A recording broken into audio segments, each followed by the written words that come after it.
part 3.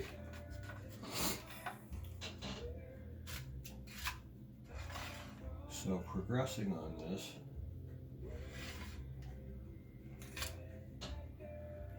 I want to keep these clean lines around the shed, but I'm not going to do anything with it yet. I think where I left off, I was doing a few pine trees last time, and I think I'm going to add a little bit more kind of just fuzzy trees back here. I had some decent brushes, but I don't know what I did with them. Kind of a mess here.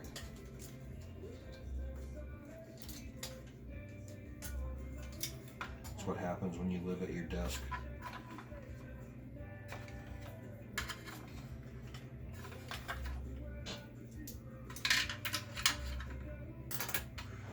Okay, so I'm going to have to pick one of these blend instruments since I can't find a sharp brush.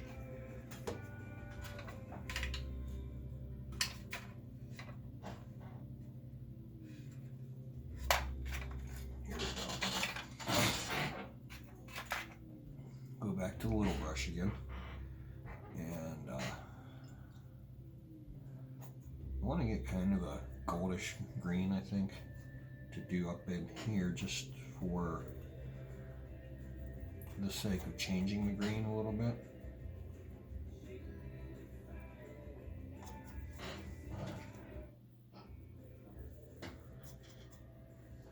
There's a little bit different feel back here behind the building.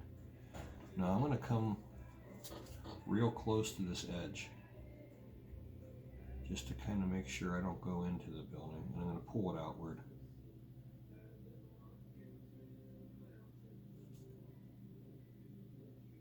We don't know what kind of trees these are, they're just back there. We don't need to know what kind they are. And I think I'll do a little bit over here. The blue's really showing through there, so we'll go a little heavier. And it just gives us a little variety in our greens. And up close here, I left some white, so I'm just going to touch it with a little bit of orange, I think. Kind of give this a little bit more pop, no color.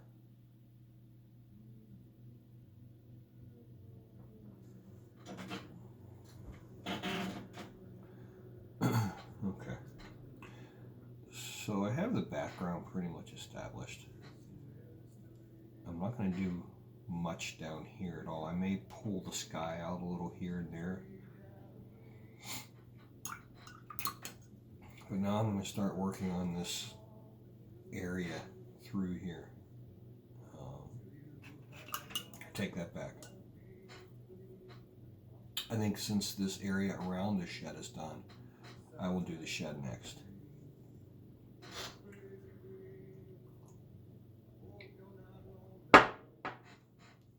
So I'm thinking, since we have this green back here, we want to have some contrast.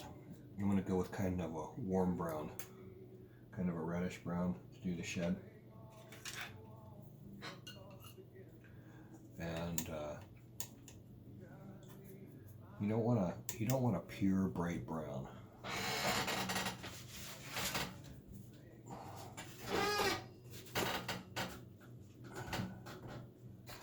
Need my test piece here.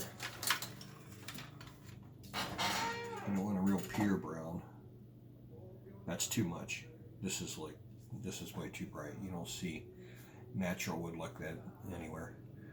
So what I'm going to do is kind of try to tone that down. I'm going to get some gray, if I can find some gray here. I think this is gray down here. Now remember, if you don't have gray, get a touch of black, because black that's watered down is still gray. Okay, so I'm actually liking this color that I'm making. You can see. I'm liking this color that I'm making down by my gray here. Let's see what it does.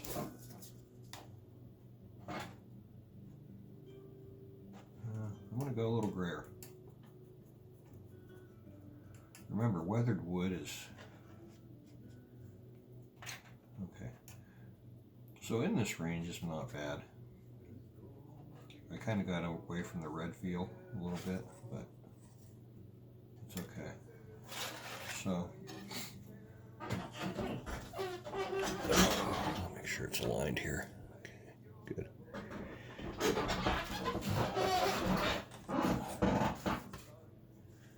So what I want to do is need to decide on my light source because I haven't really established any here. And I'm thinking that, let's see here.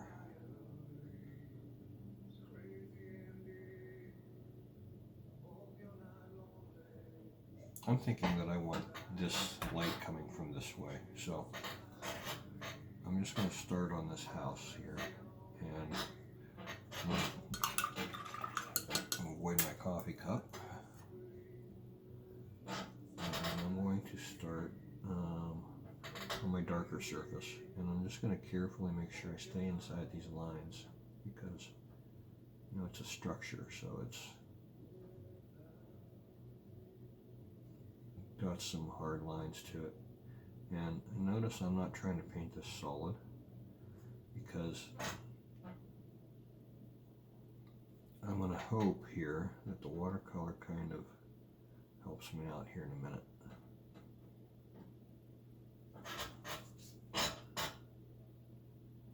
I'm indicating some vertical lines like boards, almost like on a barn. Do my doorway, and you'll see where I'm going with this in a minute. I'm going to ask the water to help me out.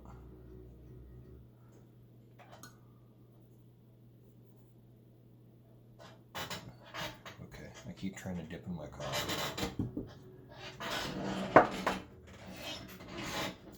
These aren't student sets of paint, so I don't know how toxic they are.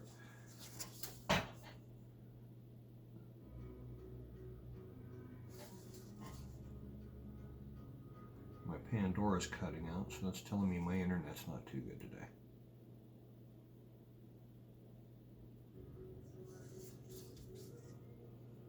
It's frustrating because we just got a new modem / router. It's supposed to be pretty decent, but it's from CenturyLink, so what do you expect, Okay, so I got dark under the edge of the roof there. And what I'm going to do, I just got a little bit of water. I'm just going to kind of move what's here around with the water.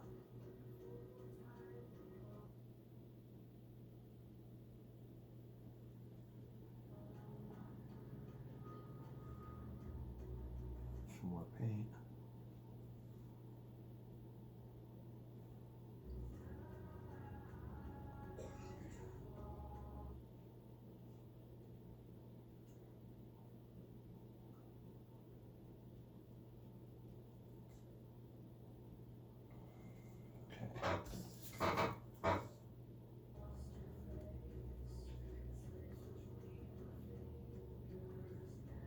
Now, I'm not going to try to show every board here.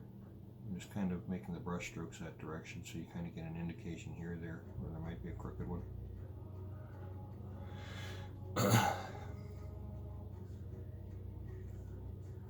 Now, what I'm going to do is, okay, first of all, I got to do something about this music because it's not helping matters. Okay, so I'm going to then rough in this area over here.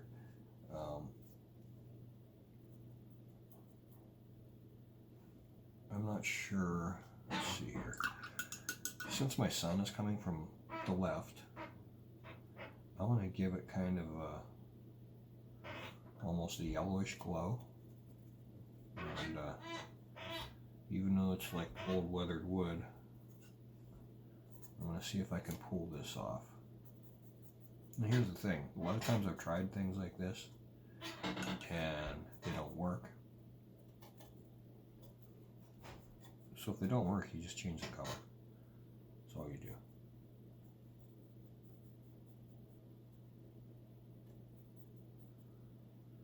Obviously it's easier with acrylic to change your color after you started, but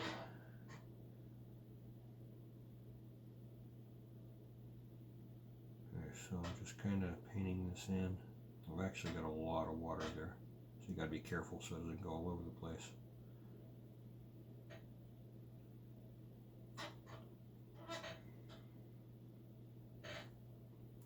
So we have an indicator here that this side is definitely more lit than the other side.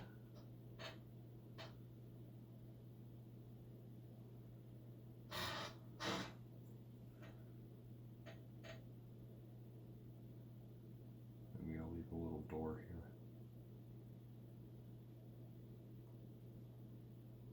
here. Now this bottom wall right here, this doesn't really match up color-wise with that, but that's okay, because,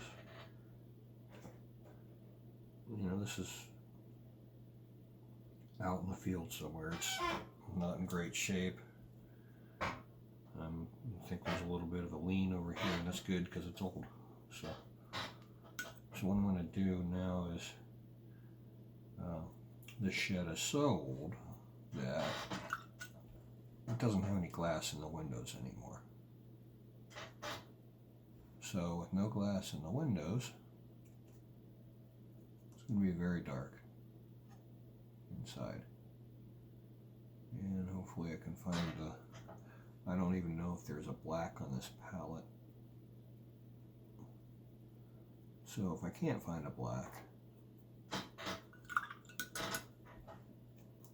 I'm going to get the darkest brown I can find, which I guess would be right here. Get a dark brown and get a dark blue.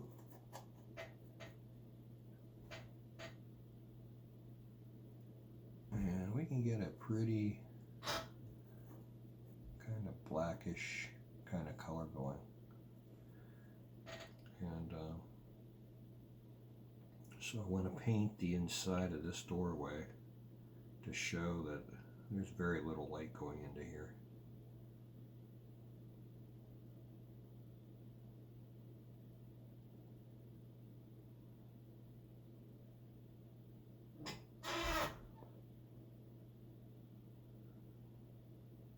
I got bifocals and I have to push them up to actually use them. It's hard to see these fine lines. So you can see I didn't do these solid. The reason is this white strip I left is kind of like it's the door frame, so there's a little more light hitting it. And inside the window, I'm kind of leaving a little lighter area for now, just because there's going to be, windows or no windows, some light's going to be hitting inside here because there's a window over here too. And I'm just going to kind of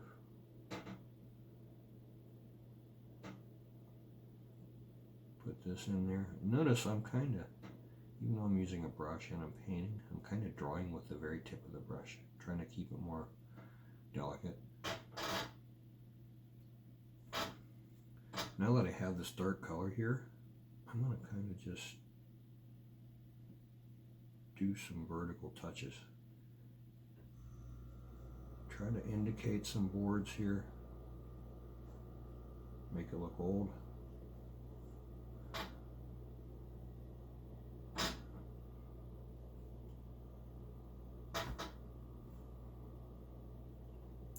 And now see where this shiny part is and the dark part, there's no separation.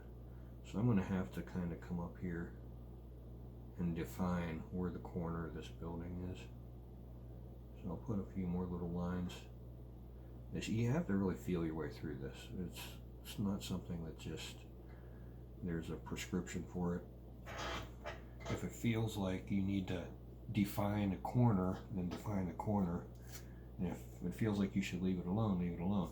So now this roof overhangs a little bit, but there's no shadow there. So I'm going to come across with a little bit of a shadow.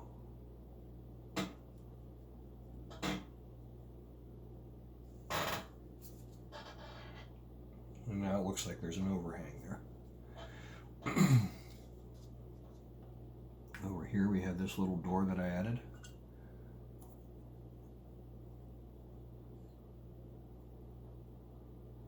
Get rid of some of the water. So remember, these don't have to be perfect. In watercolor, if you just indicate that something's there, sometimes that's good enough. And for now, I'm going to leave that part alone. But what I see here also is this roof on the other side, right here. There's no overhang there. That's not right. So let me see if I can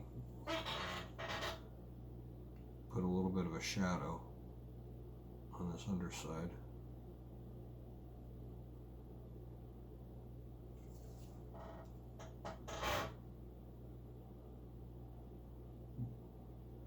Try to give that roof a little bit of thickness. And then now while I'm doing the shadow, by the way, I went back to the kind of this darker, or the medium brown here for this. I kind of went back to this kind of color. The set of colors that you use is kind of up to you, but you want to kind of keep them within the same realm of each other. Like, I'm trying to keep the browns on the end of this building kind of a golden lighter brown because it's getting hit by the sun.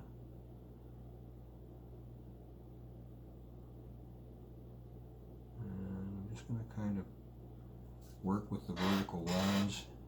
I'm honestly really not liking this right now, the way it's working. That's okay, I guess. I don't know. It's okay. So, to finish off this shed, I think, number one, the windows are not dark enough. Okay. So I've got this kind of, what color is this?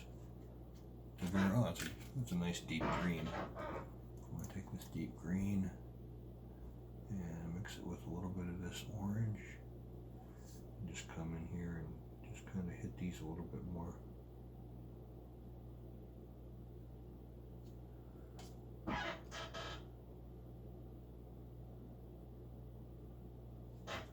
So there's no real color formula here for this. It's just a matter of you want this side to be brighter, and I think to accentuate the light even more, I am going to take excuse me, I'm going to take one of these darker browns with this dark green, and I'm looking at the green almost like a blue. It's going to react with the brown and make it kind of darker. I want to darken this whole side a little bit. And don't hesitate if you think you have a little bit too much paint at some point. Don't hesitate to just kind of dab it. Use a paper towel to dab it, use your finger, whatever. But I want this side to be dark because I really want to see some contrast where the light's hitting it, so we know that that's the dark side of the house. And the roof, on a building like this, you never know what the roof's made out of. So I'm going to just go with like a kind of like a slate gray, and just kind of block that in a little bit.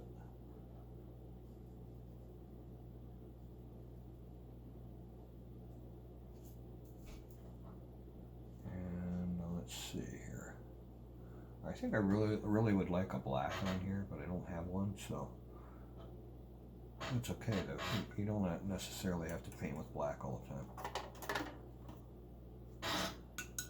Some of these are ancient, like they've been here a while. My mom just started painting again. She's painting these little postcards and sending them to people who, well, like, are in nursing homes and stuff and can't get out. So she's just doing like birds and stuff on postcard size watercolor paper that she had bought. It's kind of nice sending it to people that are shut in, that are like older and can't get visitors and stuff like that. So yeah, I'm not finding what I want here as far as my grays go. But see, this roof is kind of established, and I think I'm just going to leave it alone for the moment. I'm going to probably go back later. I don't like this area, this peak and this fascia here on the roof.